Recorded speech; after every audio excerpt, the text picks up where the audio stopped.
The Lion of the West, the inspiring life of Shaykh Hamza Yusuf.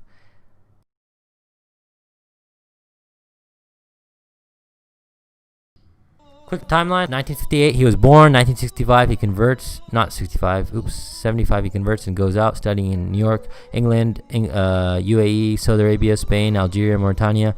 1987 he returns to the US. 1996 he's a full-time imam and starts Zaytuna Institute. 2001, 9/11 happens. He's an outspoken critic against terrorism and against wars, upgrades to a global stage. 2003 to 2007 he's still doing all the media work, everything else, campaigning, everything else. And he publishes 5 written works between that period.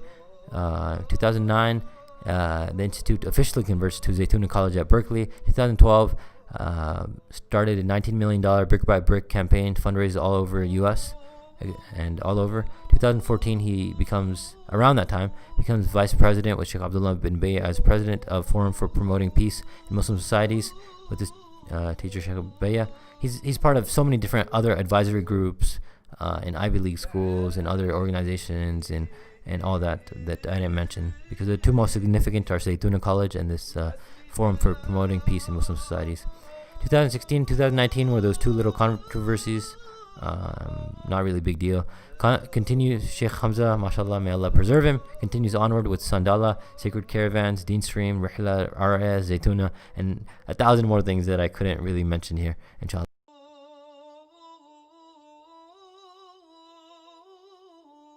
It all started on New Year's. On January 1st, 1958, in Walla Walla, Washington, Shaykh Hamza Yusuf was born as Mark Hansen. He was born of 2 academics. They had a total of 7 kids, of which he was the middle child and the first boy. On the left, you can actually see that his sister has converted, mashallah.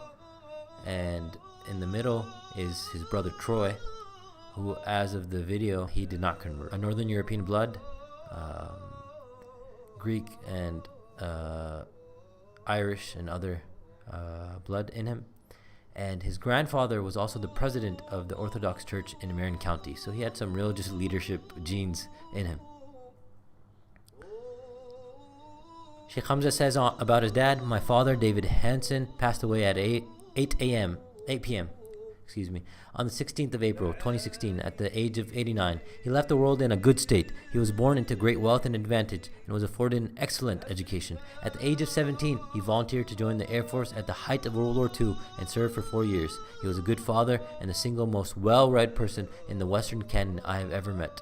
The Huntington Library gave him a small cubicle where he carried on his work on Elizabethan manuscripts. My last conversations with him were about the liberal arts, of which he was a lifelong student. He lived with me on and off for the last few years and remained independent until the last few weeks of his life. During his stay with us, he always joined in prayer with my family. A few weeks ago, he said the Shahada with his physician, Dr. Asad Tarsan, and requested that he be buried as a Muslim. Alhamdulillah. And now for his lovely mother. He says, my mother, Elizabeth Ann George Hansen, died last night, August 9th, 2016, meaning his dad passed away on April 2016, and his mom passed away the same year on August. With her hand in mine, surrounded by her children, she was 95 years old when she was born. There was an Ottoman caliph ruling much of the Muslim world. She lived through the Great Depression, World War II, the Vietnam War, and the Civil Rights Movement, which she was actively involved in long before many others joined. My mother spent her life serving others. She never complained and was the most ethical person I have ever known. She hated bigotry, prejudice, and any form of discrimination. She spent her life fighting against injustice. All her life, she volunteered in various organizations and served for years on the homeless committee in Marion County. Even into her 80s, she volunteered teaching Mexican immigrants and farm workers how to speak, read, and write English, a language she loved and spoke beautifully. In 2010, in Fez, Morocco, she took the Shahada with Sidi Ismail Filali Baba. Yet many years ago, just after I had first embraced Islam, I was telling her about the faith when she said to me, I knew the Prophet Muhammad was a prophet, sallallahu alaihi wasallam, long before you were born, dear. She had also taken me to a mosque when I was 12 to pray the Friday prayer in order to expose me to an important world religion. She lived in my home for the last 2 years of her life and always prayed with us, even going into prostration despite the difficulty. SubhanAllah. So that goes to show you the beautiful parents that Shaykh Hamza had. One is super passionate, fighting for the civil rights and for environmentalism and many of the things that now are popularized, but back then, especially for an American white woman to be involved in such activity was a taboo thing. So passion and living with principles, and later on joining the beauty of Islam with him, and then his father also. Of course, he lived with his mother more than his father. She raised him as a single mother, and you can see that closeness even in the videos where he's sitting next to her, and the respect and love and beauty that he shows her. It's really inspiring. So his mom in the interview actually says different things about Shaykh Hamza. The interviewer asks, what do you remember about your son? And she says, he was super duper curious. He would always ask, why? Why is this way? Why? And you can see that through his lectures on Islam or on his fascination with so many other topics, just really getting to the nitty-gritty and the depth of things. So he was super curious since a young age. She also says he was a great talker, right? He was someone that had that charisma, loved to talk, loved to explain things, loved to break things down, etc. And he was an adventurer. She actually mentions a story about them getting of Shaykh Hamza getting lost, little Mark getting lost, and when they looked for him, he was actually completely fine and talking to a police officer, like casually, and just socially, So someone that was an adventurer and a leader. She also mentioned at age 12, he said, I read War and Peace, and so she was like, oh, that's nice. She thought that he skimmed through it or something else. It's a big book, she says, and it is. So they go and watch the movie War and Peace, and Shaykh Hamza actually goes and compares the movie and its script to what was actually in the book. So then she's like, then I believed him that he actually read it. So he was an avid learner and already a reader by age 12, an avid reader, so really awesome. She also says he was a natural athlete. Any sport that he got into, he would excel in it very naturally. And when she was talking about sports or anything else, she said this nice line which I really love. She said, whatever he did, he seemed to already know how to do it. As if Allah gave him that gift to really break down whatever he's putting his mind to and master it very easily, very casually, very effortlessly. She also then smiles and remembers his smile, that even from a young age and even now, he had the most wonderful smile. His face would light up. His face lit up when he would smile. So just some beautiful memories from mother, and you can see some of those parallels of him being a great talker, super curious. That's why he's a great scholar now, adventurer. Now he's not adventuring just for the sake of adventuring, but now he's adventuring globally, talking to world leaders to try to spread peace and mercy and love that Islam also calls everyone towards throughout the world. So then this Shaykh Hamza, this Mark, gets into a different track, you could say. He had one track, which was passion for civil rights, which was maybe some academics through his father's lineage and his own interests. And he was learning languages. So let's talk a little about his upbringing. He actually went to a high school that was very unique. It had different divisions for different people that were skilled in different things. So Shaykh Hamza, for example, if someone's skilled in mathematics, he goes to one department and one side of the school. So Shaykh Hamza was put in the people that were gifted for language. And it was a very good school that he benefited a lot from. When he was young, he went with his sister also around Greece, and there he met with a saint, not a living saint, a dead saint. And in Arabic, his name is Jurej, right? Saint George.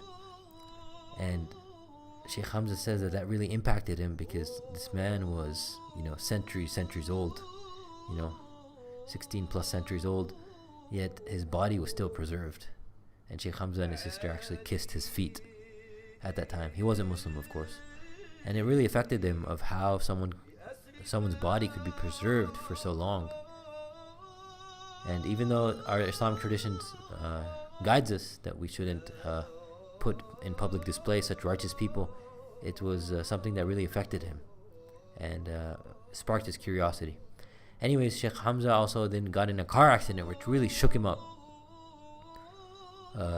He came near death. He had a, you could say, near-death experience, and he said for almost 1 year, it was as if he wasn't here. Like he was touching death, or he had one of those spiritual experiences which are hard to explain. But death was something which wasn't like a conceptual thing for him. It was something he palpably experienced. And it just sparked this whole new transition in his mind about what happens after death. What is death all about? What is this other realm that I've touched but don't really understand? And that led him to seeking answers. So he went through different religions. And of course, his mother, as we already mentioned, at age 12, had taken him to a masjid to pray, had taken him to other world religions to actually check out their beliefs and to appreciate them and respect them. So he had a glimpse when he was young about these different religions, but now he took it more seriously in a fascination about the other realm, the unseen realm, and life after death, or reality after death. So he studies different things. He read Huston Smith's World Religions book too, and he also studied a little bit about Islam. He says about the Shahada, Ashhadu an la ilaha illallah, which means I bear witness that there is no God but God, and wa ashhadu anna Muhammadan abduhu wa rasuluh, and that Muhammad is his servant and his messenger. He says he took it like a Zen koan. What does it mean there's no God but God? And he kept sitting on it, and this is the same curiosity he had before of why, what does this mean? So he took it like a Zen koan, and a Zen koan, at first brush, you don't really understand it. You have to sit on it, you have to sit on it, you have to sit on it, and then it comes and dawns on you. And he says that's what happened when he sat on it, that he realized that it meant that there's no true worship, no one truly worthy of worship, no one truly who's God except for God himself, right? And it sounds simple, but it was the simplicity and the depth of what he understood there that fulfilled that spark. His driving questions, some of them were, what happens after death? What is the right path towards preparing for death and beyond? So you could see a mixed element of the curiosity of Juraj. You can see his own life experience of coming near death. You can see his study of world religions, of being prepared for death, all driving this young teenage Mark to actually take his life more seriously, to live a life worth living. And thank God, thank Allah, that his path eventually led him to the right way of the beauty of the path of surrender, the path of Islam. So Shaykh Hamza converts at age 17. Shaykh Hamza decides that he wants to take this seriously. He wants to further his knowledge. So he's in California, he's in Marin County, and he actually goes first to New York. Islam at that time wasn't just a you could say a world religion with Arabs and Pakistanis and Indians and African Americans and other people. It was primarily an African American movement and religion. So Malcolm X had just passed away around 10 years ago, and from the prison systems to the streets to big cities, major cities, Islam was a movement that empowered the African Americans to actually strengthen their identity, to be proud of the truth of faith, to learn a new language that is spoken in Northern Africa, etc.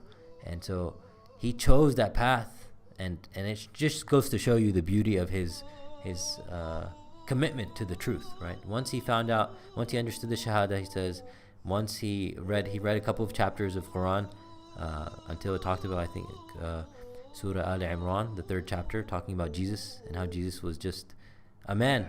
He was a holy man, a blessed man, but just a man, similar. An analogy can be given similar to Adam, peace be upon him, who was also born without a mother and father. So Jesus being born without a father is not such a big deal to call him son of God, but that he is a sign of God, that he's a servant of God that is holy. So anyways, the death experience, the Shahada as a Kohen, the Quran reading led him to convert to Islam, and he went on in the path. But with the support of his mother, he goes to New York first, spends some time there, and then he goes to England. When he goes to England, he actually talks to different community members there. He says the brothers there were part of a Sufi community, so tasawwuf and spirituality was a big emphasis, of which he is also a conveyor of nowadays. And after England, he actually meets with a scholar that says, hey, I'll make it easy for you to study Islam. Of course, he's not, independent financially, so because of that help and sponsorship, mashallah, he was able to then travel to his main place of study, which is United Arab Emirates. So goes from California to New York to England. I didn't put here that he had a brief trip to Timbuktu, and he really appreciated different cultures to learn about people and all that. I'm trying to highlight the path of knowledge that he went on. So he goes to UAE, and there he studies for multiple years.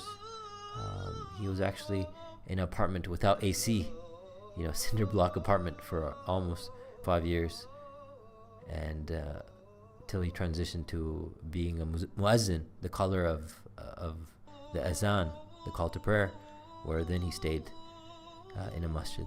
So he stays in UAE. He meets some great scholars. He also sees the broken Islamic education system there, how some of the teachers were just cursing the students, and the students were uninterested, etc.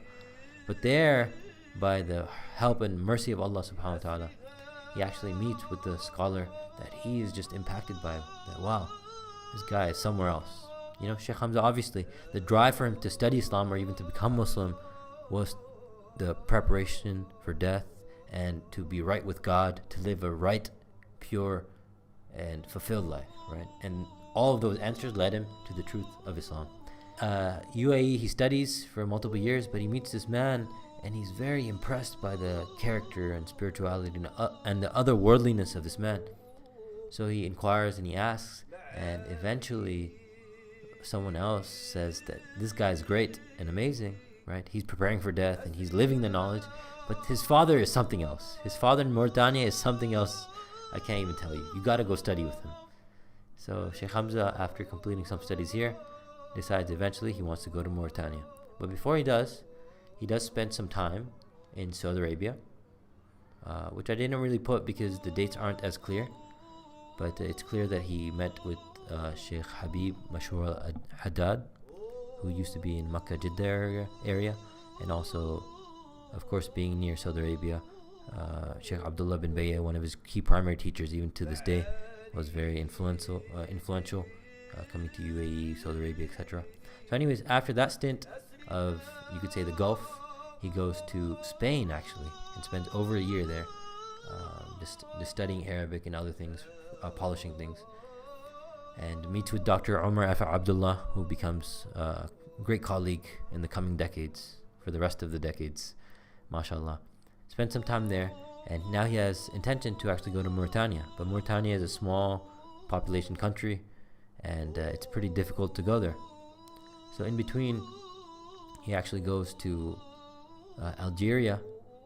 He plans to complete his hifz of the Quran, memorization of the Quran there, but he gets access to Mauritania earlier than he thought, and he actually then goes to Mauritania. Mauritania, he's really ready to face on the struggle, because this man that he's trying to meet is in the middle of the Sahara. There's malaria and other sicknesses spread, and in fact he actually got deathly sick, and if it wasn't for a French tourist, he says, that gave him some right medicine, he would have been a goner. So Allah saved him there, and mashallah, then he spent some time. The primary studies that he did, however, were in UAE. He spent time with Sheikh Murabit al-Hajj, who we'll talk about in a little while, and the most spiritual man and you could say fatherly figure that he found there, and other shuyukh there too. Here are some of the names of the other teachers. You can Google many of these names and you'll find out how scholarly and deep these men were. Now for his two key influencing teachers, the great influence, the great love, and the awe that he has when he speaks about these two men. Number one is Sheikh Abdullah bin Bayya on the left, And Shaykh Hamza himself on numerous occasions praises him in different ways. He says on one end that he's a master of usul. So basically he understands at a deep level the principles of Sharia, the principles of Islam, and how to apply them in new contexts. And he also has said that he's a master of the inward and the outward. Shaykh Abdullah, mashallah, from a young age memorized text upon text, text upon text, is familiar with not only the Quran and the Hadith, the 6 books. Sometimes he'll say in front of Shaykh Hamza that they're not in the 6 books, meaning he's familiar with them, with the fiqh, with the fiqh texts, and with the usul al-fiqh. Mashallah, very scholarly figure. And also he has experience with the world.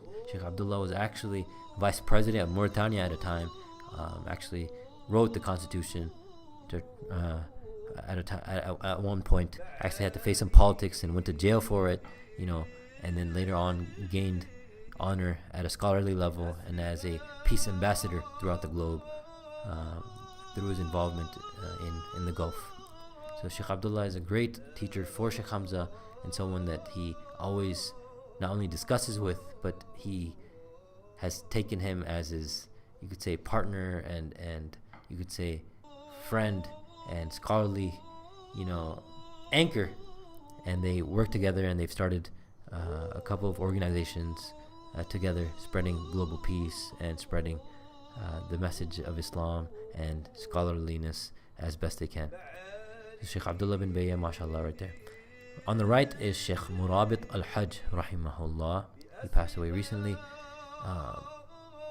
When Shaykh Hamza talks about Shaykh Abdullah, it's with love that, this is my teacher and my friend, you could say. I believe he said at one point, my best friend. But with Shaykh Murabit, it's a different relationship. It's one of, just awe, and one of, the love is one of awe. And here he says, I never met anyone like him, and I don't think I ever will. The Shaykh Murabit, and he's there in the back, right there, right, was just this fatherly, godly figure. And maybe through pictures, or even some people, Allahu Alam, if they met him, maybe you can't see it directly. The hidden realities of people are within.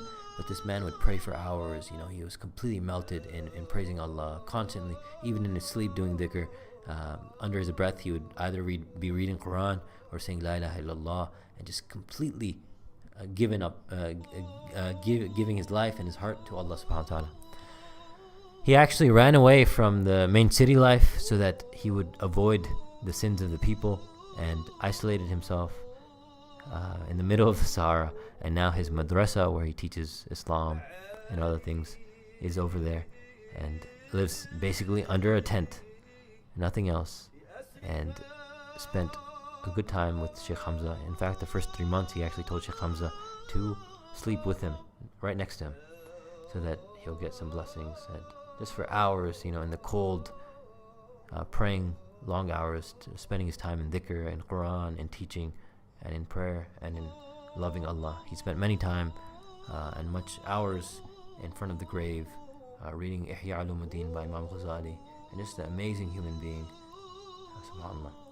So here's some of the virtues of the path of sacred knowledge. I mean, what motivation does someone have to be a Muslim at 17 and spend 10 years of your life, from African ulama to Yemeni to Sudanese to, American, to all of these different teachers and colleagues and all of that, because they had the love and seriousness of Islam. And Shaykh Hamza is just a representative of this path that has been going on for 14 centuries. So here's a beautiful, beautiful narration that Rasulullah sallallahu alaihi wasallam says.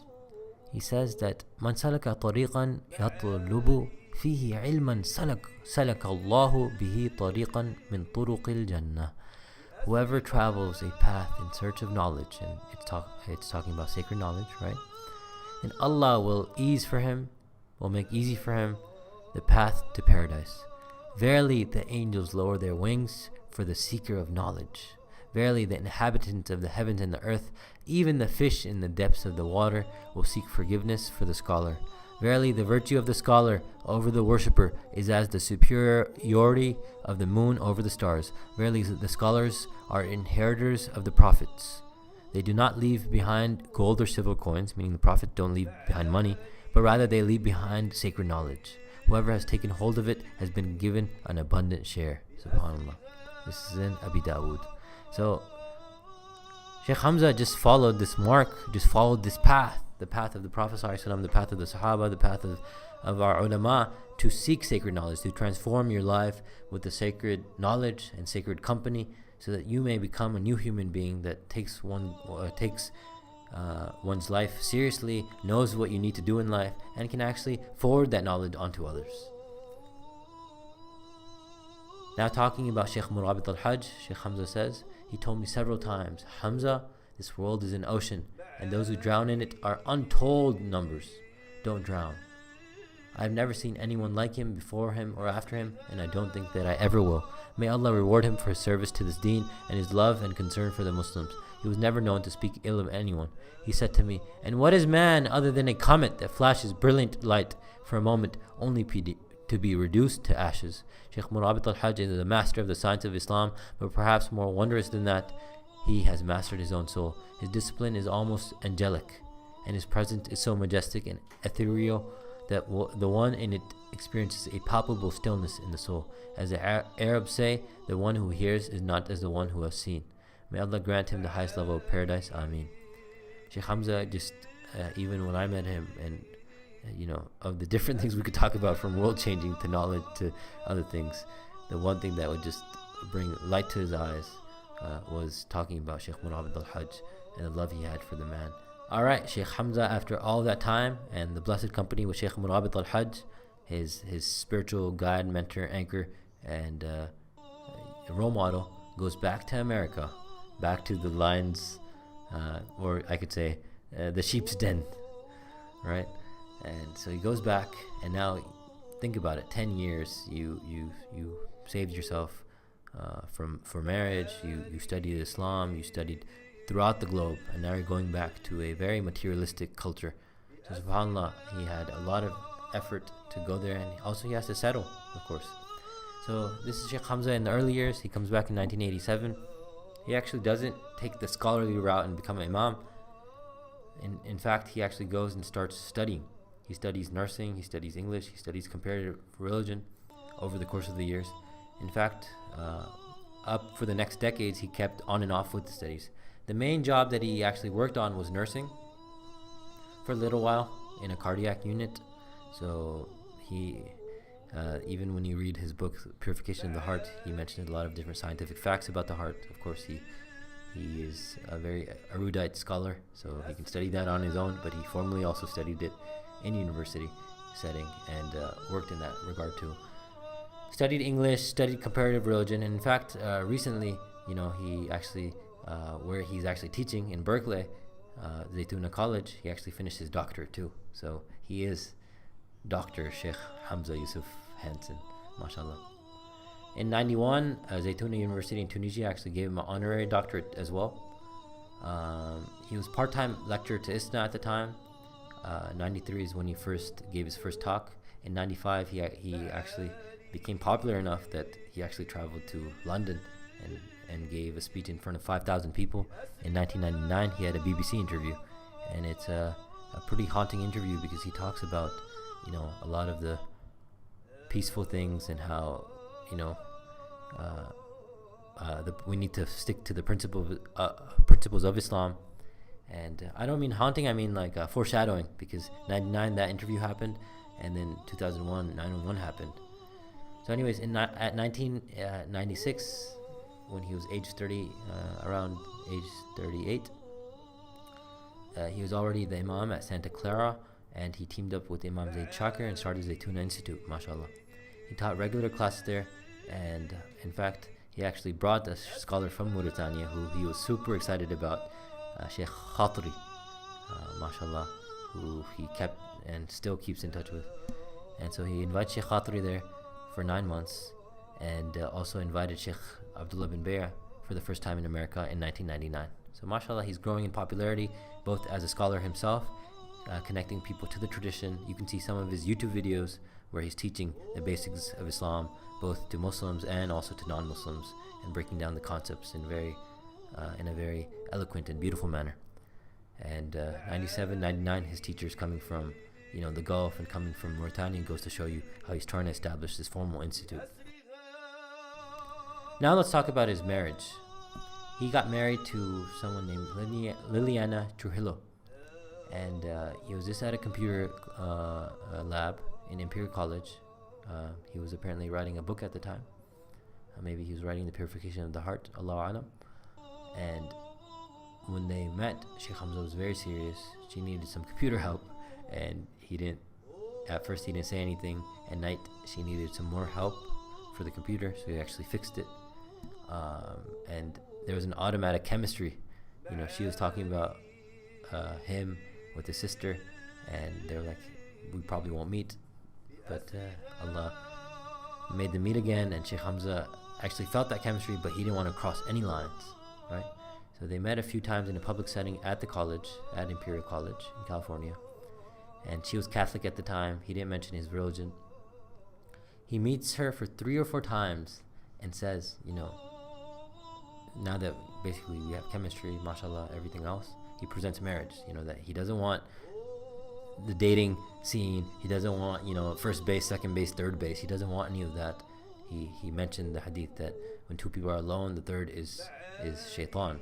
The third is the devil, unless the person commits to marriage, meaning to start a lifelong relationship. And she actually says this, that he didn't want anything. There was no dating. He said, when a woman and a man were alone, the third person is shaitan. And I was so blown away. He showed me so much more respect than any other man.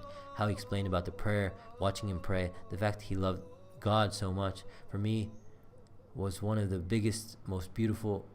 He was one of the biggest, most beautiful person I'd known in a person. That was probably one of the major things that really just made me realize that this man is special. And eventually they got married, and mashallah, they had 5 kids together.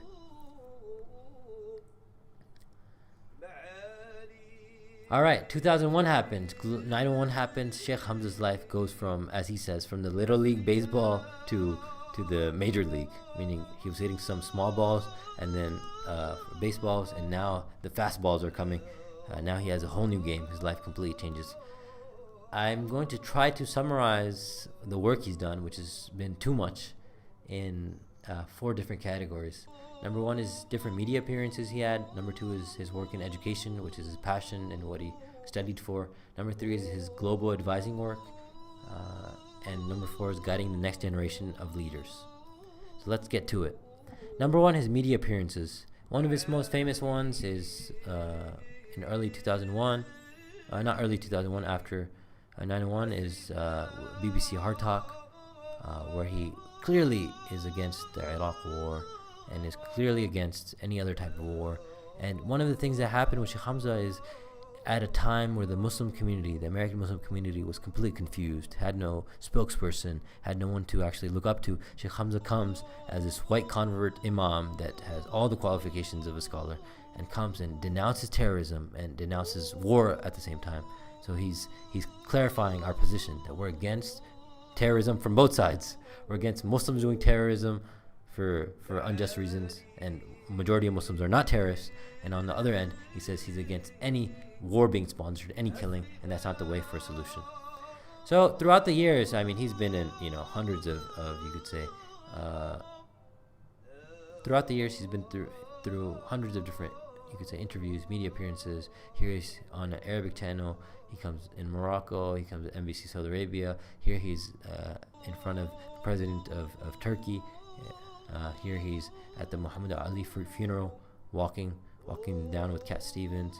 Here he's in another interview. Here he's actually teaching at the NBC channel in the Gulf, teaching Muslims, some Muslims and non-Muslims about Islam. So, mashallah, he has such a diverse presence in the media. But what really got him, catapulted him to a whole new level, was in 9/11 and the spokesperson that he became, the voice he became for America. And one of the reasons even for creating this video is because a lot of us that went through it, saw through it, grew up seeing that, know about the role of Shaykh Hamza, know about the sacrifice, know about the genuine person he was and still is, and know about everything that he's done for us. Whereas the new generation that's coming up, or those who weren't connected at that time, are sort of superficial when it comes to his analysis, and we'll talk about that in a little while. All right, education. He has multiple different books. Some are smaller than others. You have The Purification of the Heart, which is probably his bestseller when it comes to books. It's based on a poem by a great sheikh, and he basically put this beautiful commentary of the poem. Every section that he put a commentary on it. It talks about different diseases of the heart, jealousy, anger, etc., and how you can heal them. It's a very beautiful book, very good collection to have. More shorter and nice work, which is more based on, you could say, practical spirituality, some recommendations for prayer, remembrances, etc., is a book he co-authored with his fellow Zaytuna College co-founder, Imam Zaid Shakir. It's a very beautiful book, very simple book. MashaAllah. If you're to have any 2 books or any 3 books in this list, or everyone should have, it's probably Purification of the Heart, Agenda to Change Your Condition, and Submission. All right, education, speeches, and lectures. Obviously, Shaykh Hamza, if he was just sitting as a scholar in a room somewhere, he would probably have 100 books right now, or 20 books, 30 books, and all that. But the man's globally advising, leading other generation of leaders, media appearances, meeting with presidents of countries and leaders, giving so many speeches, etc. So he's just very, very busy man, yet puts time out to actually, still spend time with not only family, but even, as we'll talk later, with his constituents and his followers. So the best way to connect his speeches, obviously, is to actually go on YouTube, search Shaykh Hamza. In fact, you can actually see him evolving. If you put Shaykh Hamza Yusuf 95 or 96, 97, 98, 2001, etc., you can actually see the different videos that he had, and also how he evolved as a scholar, and the different talks that he has. MashaAllah, some of those lectures that he gave, or some of the courses or sessions that he had, were so good or so popular, or that he wanted to organize. Some of the classes that he had, that he actually packages them and sells them. One of the more classic ones that everyone wants to listen is the rights and responsibilities of marriage. A lot of single people love this, or newly married people. Al-Ghazali, the Book of Knowledge, great talk. Destiny of Man, Qurratul Absar, right? Reflections on Surah Hujurat. Al-Mi'raj, the life of the Prophet Muhammad sallallahu alaihi wasallam. The Poor Man's Book of Assistance, 16 CD set, really powerful stuff. Vision of Islam, Sheikh Chirik's book that he comments on. Here he comments on Shaykh Ahmad Zarruq's book, very beautiful, marvelous work, Portrait of the Prophet. So you'll see a lot of these packaged things, and I recommend you buy them too, so you support his work. It takes a lot of effort to prepare for these subjects in the intense way that he does, to actually present the subjects, to package it professionally, etc. So do buy his stuff too. I'm sure you can find a lot of it online, but buy stuff too, and go on YouTube and you can find the free stuff. If you want a collection of just a lot of knowledge, mashallah, then please go search for Deen Stream, DEENSTREAM, Deen Stream. That's his work, where him and many other of his colleagues and scholars teach different key essential subjects, and many of his talks and lectures that he teaches at Rihlas when he travels the globe, and everything else, and a course format are broken down there. So you can, at the convenience of your own home, study under Shaykh Hamza and others, mashallah. So very blessed work. It's only, I believe, $10 a month. So go for it. May Allah put barakah and make you successful in your studies, and make you connected to such great scholars. All right, education. One of the biggest things that Shaykh Hamza did, and efforts in constantly to this day, is Zaytuna. Zaytuna started in 96 as a institute where he was teaching different subjects of Islam, bringing visiting scholars in, and eventually Shaykh Hamza and Imam Zaid Shakir converted it into a full-blown college. So they partnered up with Berkeley, and the official date they put, the talks started obviously in the 2000s, but the official date they put for the inception of it was 2008. So mashallah, they partnered with Berkeley, started Zaytuna College, and in 2012, right, for the building that they needed of the new campus, they campaigned for 7,000 bricks. Each brick represents $1,000, meaning $7 million for the new campus, and then $12 million for the academic programs. So just that campaign in 2012 alone was around $20 million, mashallah. So Zaytuna itself is probably a probably a 25 to $30 million project so thus far, mashallah. And here you can see different pictures of inspiration. Here Shaykh Hamza is at a big conference, and mashallah, at different conferences you can actually see the different booths they have for Zaytuna. And here usually it's his students standing there, but here he himself is meeting with the different colleagues and constituents, mashallah. Here's some of the Zaytuna team, some of the co-founders, some of the teachers, mashallah. Here's part of the campus here, mashallah. And all of this, and even when he's sitting in a fundraiser, all of them, Shaykh Hamza's meeting constantly with different people, to actually fundraise for those millions of dollars. He wasn't just sitting and did an online Kickstarter appeal and fundraised the money. He actually went city to city, did different fundraisers, met with the people. In fact, even after the big speeches in the fundraisers, he would actually come down and sit down like he is here. He's meeting with different people, right?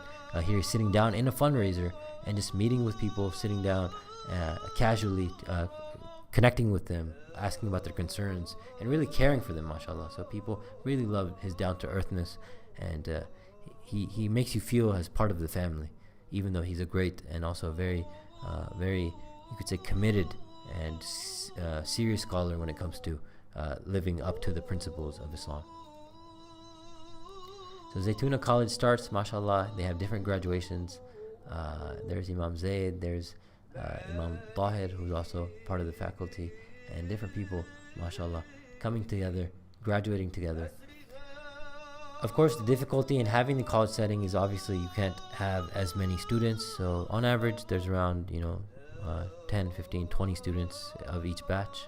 And part of the education that Shaykh Hamza efforts that he's doing, the education efforts, is actually designing the curriculum, right? The helping guide. This is the first semester what they had to read, right? So he actually brought it one day. Shaykh Hamza brought the books, the trivium, how to read a book, Arabic English dictionary, and different works. So Shaykh Hamza wanted them to have a complete education where they're ready for not only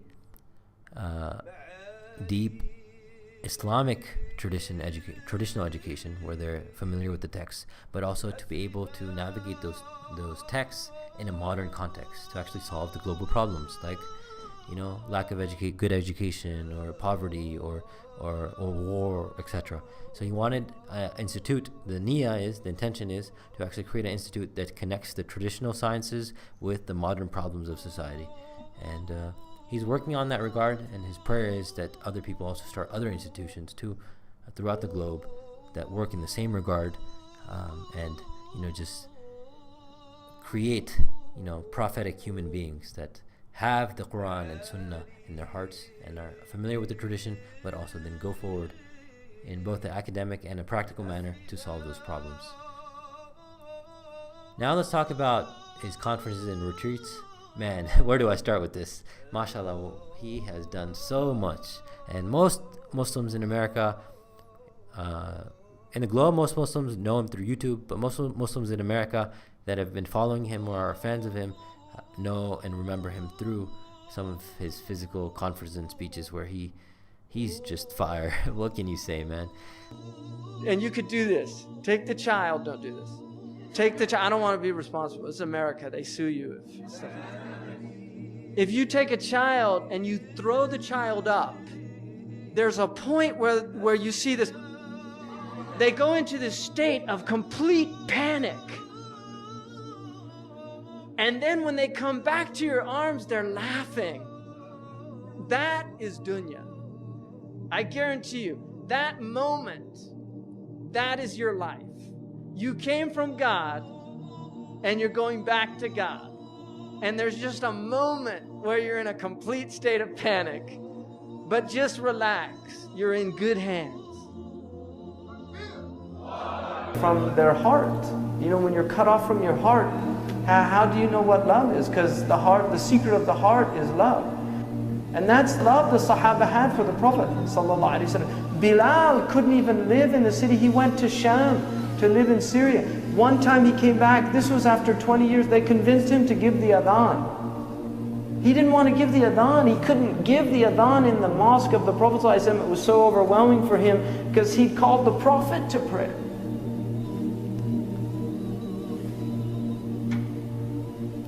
So he gave the adhan, and people came flooding out of their houses in tears, thinking the Prophet ﷺ was going to come and lead them in prayer. Because that, even after 20 years, that's how connected their hearts were to the Prophet ﷺ. That's love. That was the state of these people. It was a state of mahabbah. You cannot love Allah without loving what Allah loves. You don't love the beloved without loving what the beloved loves. Because Muslims believed that ihsan, which literally means in Arabic, if you just took the literal meaning of the word, it means to make beautiful. The muhsin is the one that makes something hasan. Allah's names are al-asma al-husna, the beautiful names. The muhsin is the one who makes things beautiful. And our Prophet ﷺ said, Inna Allah katab al-ihsana ala kulli shay'in. God has decreed excellence, the making of beautiful things in everything. It should be done with beauty. And this is why the textbooks of Muslims are museum pieces today. And I have a textbook from a Moroccan student from 200 years ago that is a stunning work of art. It was his textbook. It was the book he studied. It has his notes in it. Every time he wrote Allah in transcribing the mutun that he was studying, the text, the didactic poems he was studying, he used gold ink. What kind of people were these? And the poet said, "Tilka atharuna tadullu alayna, fanzuru ba'dana ila al-athari." These are the remnants we leave behind to indicate to you who we were. Shaykh Hamza has that impact. Allah's given him that gift of speech and love that people come to him in crowds and are ready not only to listen to him, to give their money, to give their lives to him. One of the more significant things that he has done, which is more under his wing, is the Reviving the Islamic Spirit Conference. This was started by some young people, and eventually Shaykh Hamza and others, they were looking for people that could guide them. And ISNA I believe rejected them and others. And eventually Shaykh Hamza and other ulama came together and said, yeah, we believe in you, we support you. And it became one of the great conferences in Canada, and now it's in America too, etc. MashaAllah.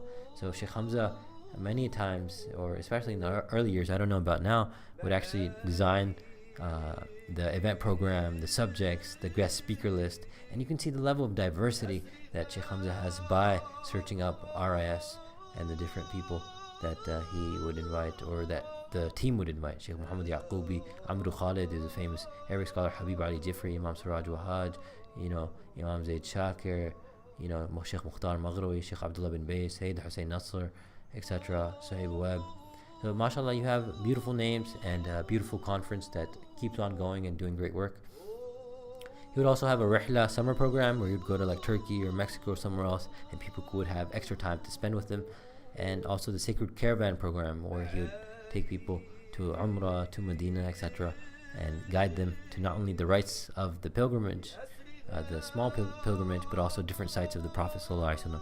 So mashallah, doing great work where people have different access to actually learning from him, spending time with him, and really gaining benefit from him. Alright, now let's go on to his global advisory work. This is where he talks to some of the big names. Here you can see he was actually invited in a council of different religious leaders to be advised about the Iraq war, whether it should be done or not. He goes there, he sits there with Bush. May Allah either guide him or humiliate him for all the evil that he did. He got a little heat for this, for going there, but he was very clear that Bush shouldn't go in the Iraq war, and that Bush didn't listen. Here he's sitting with Sheikh Abdullah bin Bayer and Bill Gates, mashallah. Here he's sitting with the president of Singapore, Halima Yaqub.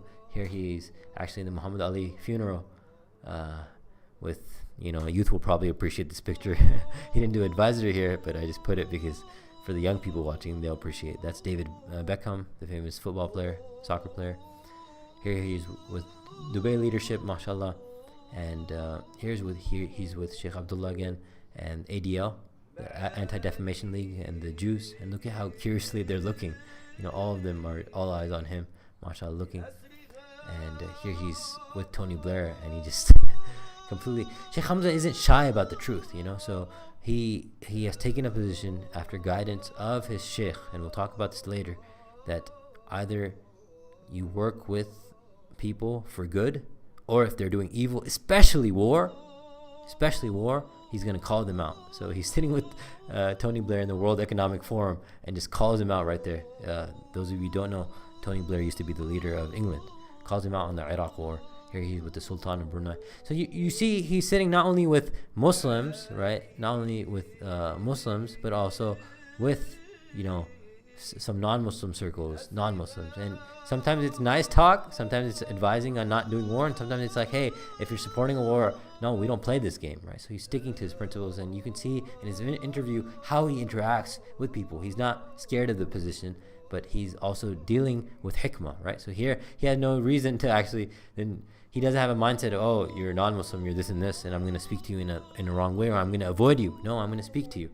And you can see, I'm saying all this now because we're going to talk about some two controversies. And if you don't know the context of Shaykh Hamza, then don't speak about Shaykh Hamza. Only when you know the context and you know the work he's done, then you can appreciate the hard work he's doing for all of us that we don't even have the position for. Anyways, let's continue. MashaAllah, all these pictures are proof in the pudding. MashaAllah, he has a global audience, global standing.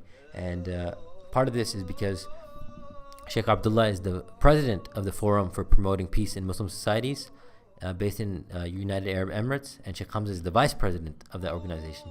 So because of that, they actually, mashallah, have influence, and he is actually a regular face now in the World Economic Forum, mashallah. So he is sitting in the circle of global leaders, trying to do the little he can, or the great things he can, so that less lives are saved, so that, global leaders focus on the big issues, which are, helping the people out, right? Peace, poverty, environmentalism, living together in harmony, etc., right? So mashallah, that's Shaykh Hamza right there with his global advisory. Guiding the next generation leaders. This is something that's often unlooked and not appreciated, but the number of people officially and unofficially that have been impacted by him, politicians to global leaders to different ulama, different scholars, some that have mentioned it openly, some that privately tell him, etc. It's just numerous and countless. And I think that's one of the blessings of scholars or true scholars, is you can also see the quality of their students and recognize the greatness that they have, right? So let's just go through some names here. This is not a comprehensive list at all. These are just some popular names in America. You have Sheikh Yahya Rodis right here. Sheikh Yahya Rodis, who was one of his students. And Sheikh Yahya actually studies with Sheikh Hamza, converts to Islam, goes to Yemen, goes to other places, and mashallah, a very spiritual human being, very connected to the Yemeni tradition. He's actually a follower of Habib Umar, and eventually started his own seminary called Al-Maqasid, and he has these different retreats, as you can see above right there, reviving remembrance retreat, mashallah, where different dhikr is done, different scholars come, mashallah. Here you have Sheikh Faraz Rabbani, who is, mashallah, a really beautiful human being, also studied the Islamic traditions, openly says he was influenced by Shaykh Hamza Yusuf, and started Seeker's Guidance and Seeker's Hub, mashallah, where you can learn a lot of Islamic sciences at the convenience of your own home. Mashallah, does a lot of online work, partners with a lot of people. So he's in Toronto, he's in Pennsylvania. You have Osama Cannon starting Ta'leef Collective, very cool videos, open space for guys and girls that maybe aren't even connected to the faith come, and they can be openly connected to spiritual reminders, to bonding, etc. And he's starting a movement or with other groups like Makerspace, etc. Imam Sohaib Webb of Third Spaces. Here you have Rami Nashashibi, who is started Iman. Iman is the Intercity Muslim Action Network in Chicago, and they do different festivals, different charity work, different Ramadan things, and mashallah, just great work where Muslims and non-Muslims benefit. And lastly, here in this page, you have Sheikh Rami Nashashibi, who is founder of Taiba Foundation. They're doing great work for prisoners and other people, and really just a great access point. So there's thousands of Muslims and non-Muslims in prison that don't have access to traditional Islam, and they're providing free materials, free education, and they're based in California. MashaAllah, Sheikh Rami spent some time with Sheikh Murabat al-Hajj too, and is a beautiful scholar. And now for some scholarly friends and collaborators. Here you have Imam Siraj Wahaj, you have Dr. Umar F. Abdullah, you have Imam Zaid Shakir, you have Guy Eden, you have Martin Lings, Sheikh Abu Bakr, you have Timothy Winter, Abdul Hakim Murad. Also, as I said before, you can actually go through the different list of speakers at Reviving the Islamic Spirit, and you'll see a diversity of people that Shaykh Hamza either associates with or has invited or has spoken with. Shaykh Hamza is one of the most, if not the most, recognizable and respected figures of Islam in the Western world. He's senior to me in age. He embraced Islam while I was still a toddler, has spent more years preaching and teaching Islam, and has studied more in more countries than I have. An attack on his persona in light of minor slips, look at what he says, minor slips, is not only unwarranted, it is un-Islamic. We are all humans in the end of the day, but some of us have spent a lifetime of service that should make the rest of us pause before we engage in character assassination. The bigger issue nowadays, or it's heated up. First, when Shaykh Hamza went to Bush and advised on the Iraq War, and second, when it came to Trump, Bush, he actually just advised not to go to the Iraq War, and he got a little heat for that. But when it came to Trump,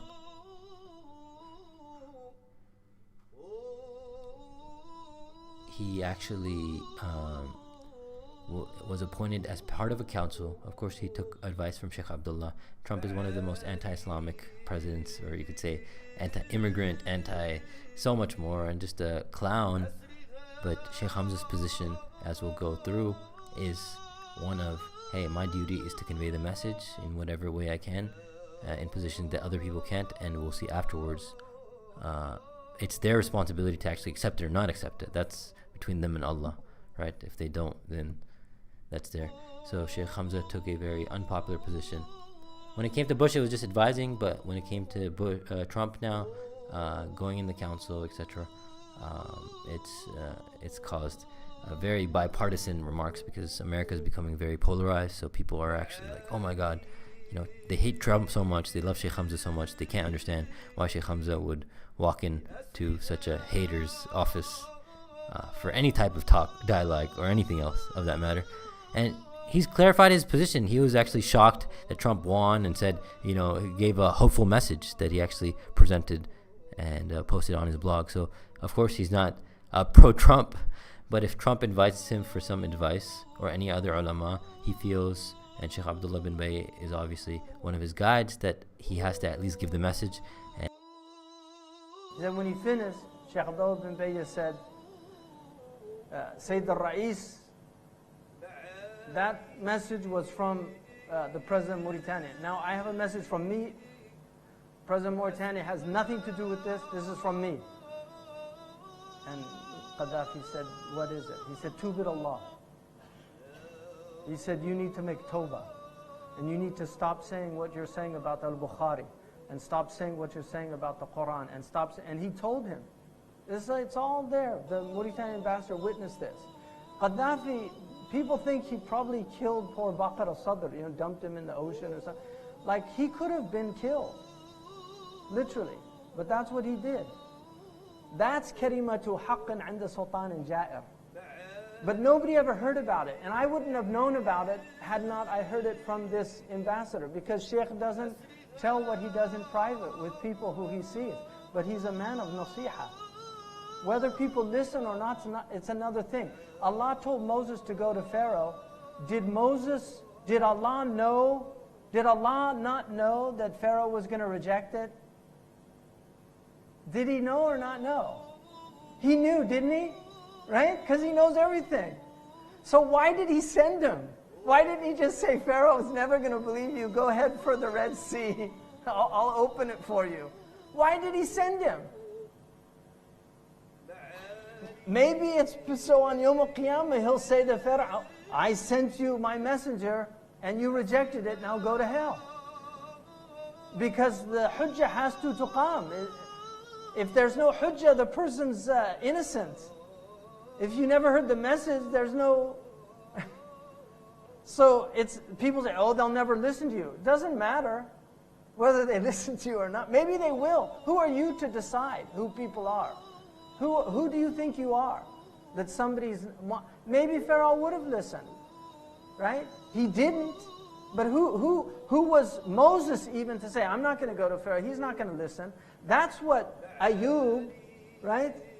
Yunus ibn Matta, he left.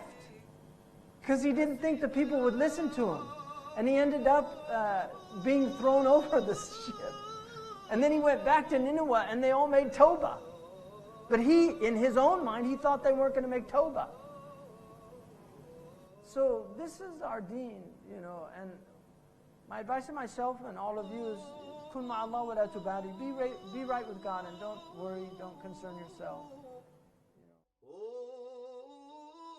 Alright, so that was that clip. I hope you enjoyed it and see his perspective. Even if you disagree with it or hate Trump and hate anyone that would go in it, I hope that you at least appreciate the perspective.